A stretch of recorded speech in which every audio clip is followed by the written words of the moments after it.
Solution of concept of physics, part 1, chapter 5, Newton's law of motion. Question number 25 दे रहा है, consider the situation, all the surface are frictionless and the string and the pulley are light. Find the magnitude of acceleration of the two blocks. तो देखो, जब भी यहाँ पे एक inclined plane दिया हुआ है जिसकी वैल्यू दे रखी है 3, 4, 5, तो जब भी कोई ट्राइंगल हो 3, 4, 5 का, तो उसमें आपको एंगल पता होना चाहिए। ये एंगल 90 डिग्री होता है, ये एंगल 37 डिग्री होना चाहिए और ये एंगल 53 डिग्री होता है। ठीक है, हम इन दोनों ब्लॉक्स का फ्री बॉडी डायग्राम बनाते हैं। तो अगर मैं इस वाले 1 kg का बनाऊं तो इसका वेट आएगा नीचे mg, मतलब 10। इसका एक कंपोनेंट जाएगा इधर कितना, mg cos थीटा, तो हो जाएगा mg cos थीटा, और एक कंपोनेंट इधर आएगा mg sin 53।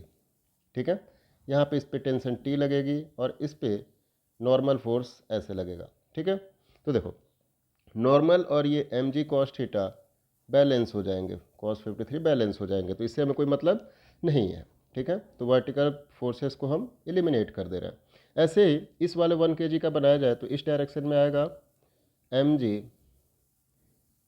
sin 37 degree. ठीक है, इस डायरेक्शन में आएगा टेंशन T।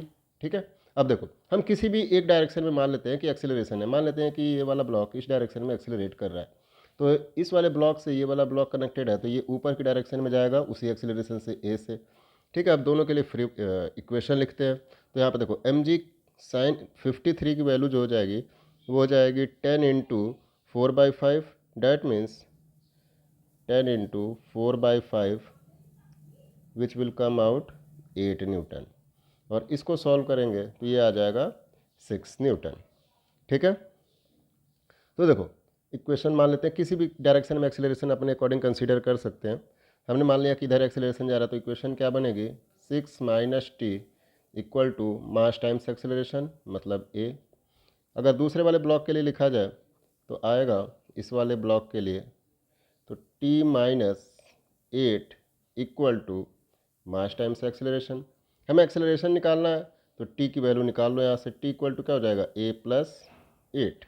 इसकी वैल्यू यहाँ पे पुट कर दो तो हो जाएगा 6 माइनस टी की जगह पे क्या पुट करेंगे, ए प्लस 8, तो ए माइनस 8 इक्वल टू ए, तो यहाँ पे आ जाएगा -2 इक्वल टू 2a। तो ए की वैल्यू आ गई -1 मीटर पर सेकेंड। अब यहाँ पे देखो आपका वैल्यू जो आया एक्सेलरेशन का वो -1 आ गया, मतलब कि जो हमने डायरेक्शन सेलेक्ट करी है वो गलत सेलेक्ट करी है, अपोजिट डायरेक्शन में हो जाएगी। तो यहाँ पे एक्सेलरेशन जो होगा वो अपोजिट डायरेक्शन में हो जाएगा, इस डायरेक्शन में। कितने से, 1 मीटर पर सेकेंड स्क्वायर से। तो I hope and you understand it well. Thank you.